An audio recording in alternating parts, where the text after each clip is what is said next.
तो आज हम लोग देखेंगे निदा फाजली को। आप लोगों के निसाब में कुल 5 नज़्म हैं, जिसमें हम लोगों ने सबसे पहले पढ़ा है चकबस्त का नज़्म मनाज़िर फ़ितरत। उसके बाद दूसरा नज़्म था हम लोगों का इंडिया गेट, जो कि जगन्नाथ आज़ाद का था। उसके बाद हम लोगों ने कल जो देखा था परवेज़ शाहिदी का नज़्म हम नौजवान हैं। और आगे आज हम लोग देखेंगे निदा फाजली के नज़्म को। तो निदा फाजली के कुल 2 नज़्म हमारे निसाब में शामिल हैं। कितने? 2 नज़्म। सबसे पहले आपका है बिजली का खंबा। यहाँ पर लिखा हुआ नून, तो इसको पढ़ना चाहिए खन बा, खौ नून ज़बर खन, बे अलिफ ज़बर बा, खन बा। लेकिन हम पढ़ते क्या हैं? खंबा। क्यों? लिखा तो नून है लेकिन हम पढ़ क्या रहे हैं? मीम। ऐसा क्यों? तो नून को हम लोग मीम से बदल कर क्यों पढ़ते हैं, इसके बारे में मैंने बिल्कुल डिटेल में अपने बेसिक उर्दू की वीडियो में बात की थी।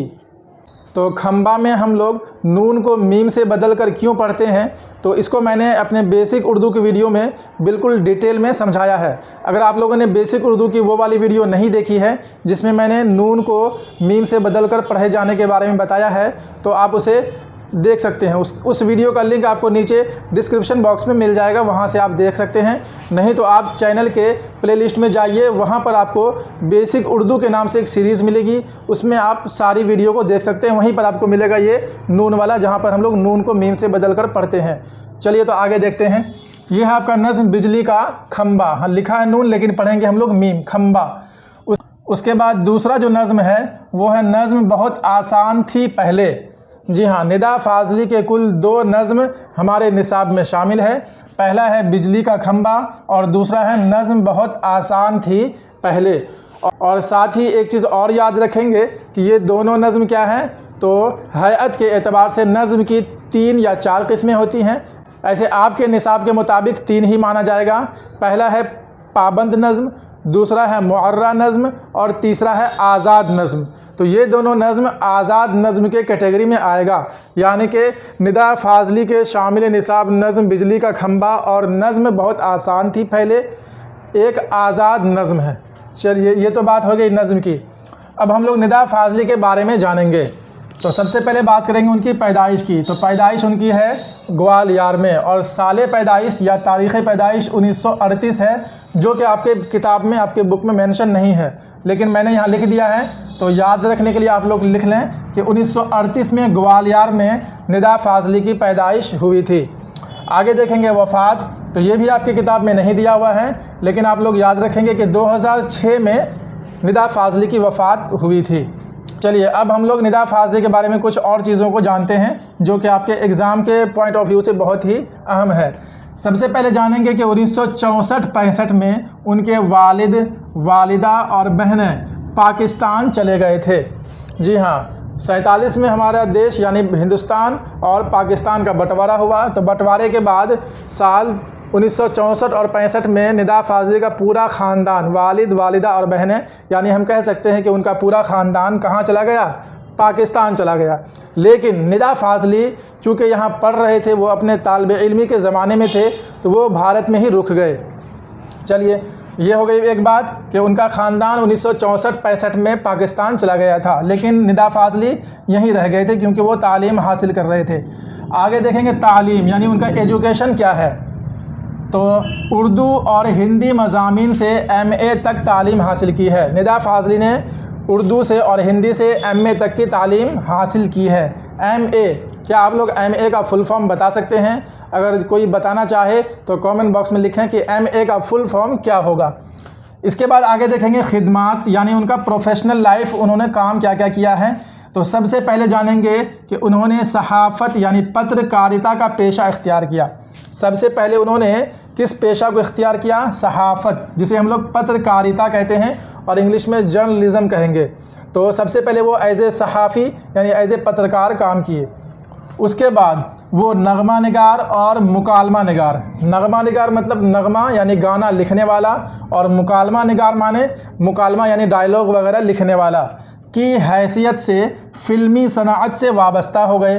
फ़िल्मी सनाअत यानी फ़िल्म इंडस्ट्री या फ़िल्मी दुनिया से वो जुड़ गए थे।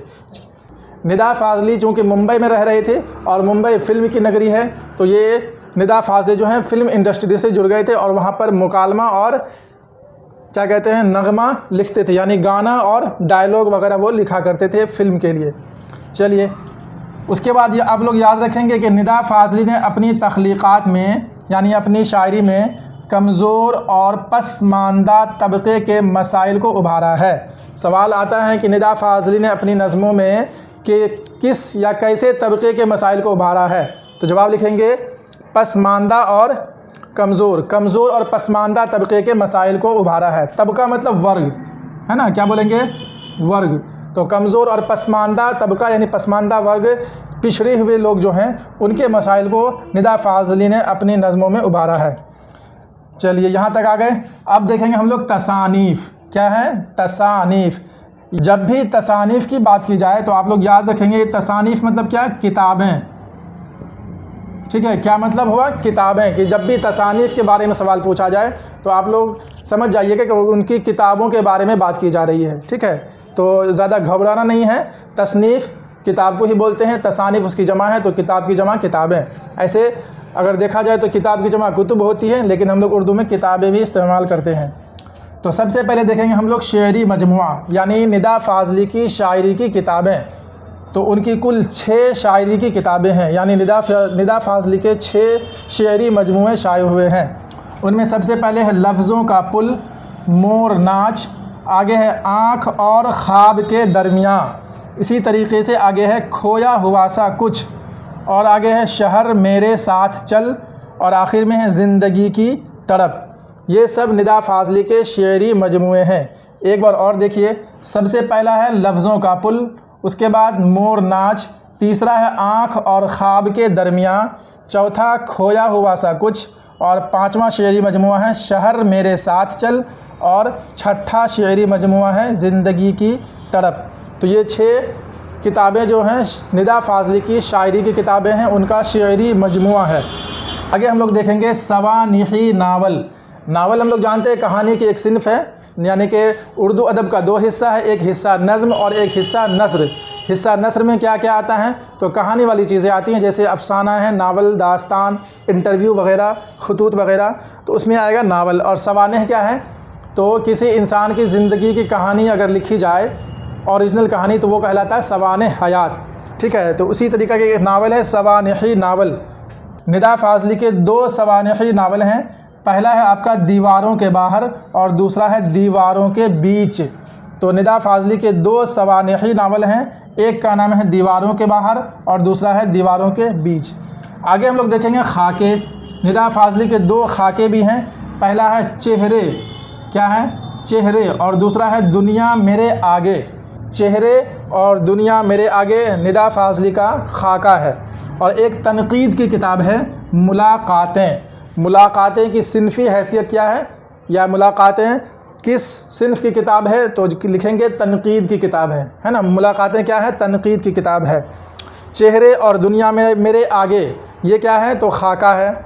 दीवारों के बीच और दीवारों के बाहर और दीवारों के बीच, ये क्या है, तो सवानिही नावल है। और लफ्ज़ों का पुल, मोर नाच, आँख और ख्वाब के दरमियाँ, खोया हुआ सा कुछ, शहर मेरे साथ चल, और ज़िंदगी की तड़प, ये क्या है, तो ये निदा फाज़ली का शेरी मजमुआ है। चलिए यहाँ तक हम लोगों ने देख लिया। और बस 2 चीज़ें याद रखिएगा। यहाँ लिखा है हिंदुस्तानी अदीबों की नुमाइंदगी, यानी कि निदा फाज़ली बाहर के देशों में यानी गैर ममालिक में हिंदुस्तानी अदीबों की नुमाइंदगी करते थे। यानी बाहर में जब कोई प्रोग्राम हो तो भारत से, हिंदुस्तान से निदा फाज़ली को एज़ ए नुमाइंदा बुलाया जाता था। तो सवाल रहता कि हिंदुस्तानी अदीबों की नुमाइंदगी निदा फाज़ली ने किन किन मुल्कों में की है, तो उन ममालिक का नाम देखिए क्या क्या है, UAE, USA, Germany, Bangladesh, Pakistan, England और मॉरिशस वग़ैरह। इन सारे ममालिक में निदा फाज़ली ने हिंदुस्तानी अदीबों की नुमाइंदगी की है। एक बार फिर से देखिए, UAE का फुल फॉर्म आप लोगों को पता होगा, यूनाइटेड अरब अमीराट्स। USA इसका भी फुल फॉर्म पता होगा। चलिए इसका आप लोग कमेंट बॉक्स में लिख के बताइए। उसके बाद है जर्मनी, बांग्लादेश, पाकिस्तान, इंग्लैंड और मॉरिशस वग़ैरह।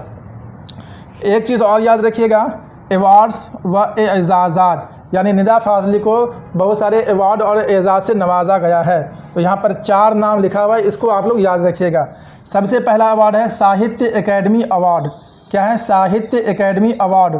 उसके बाद है गालिब अवार्ड, शिखर सम्मान, खुसरू अवार्ड। निदा फाजली को कुल 4 अवार्ड से यानी 4 एजाज़ात से नवाजा गया था। पहला है साहित्य एकेडमी अवार्ड, दूसरा है गालिब अवार्ड, तीसरा है शिखर सम्मान और चौथा है खुसरू अवार्ड। चलिए, तो ये हम लोगों ने आज निदा फाजली के बारे में बिल्कुल तफसील से जानकारी हासिल कर ली है। मुझे उम्मीद है कि आप लोगों को सारी चीज़ें बिल्कुल अच्छे से समझ में आ गई होंगी। अब कोई डाउट या कोई परेशानी आपके मन में नहीं होगी। तो अब इसके बाद हम लोग किताब में जो सवालात दिए हैं उसको देखेंगे।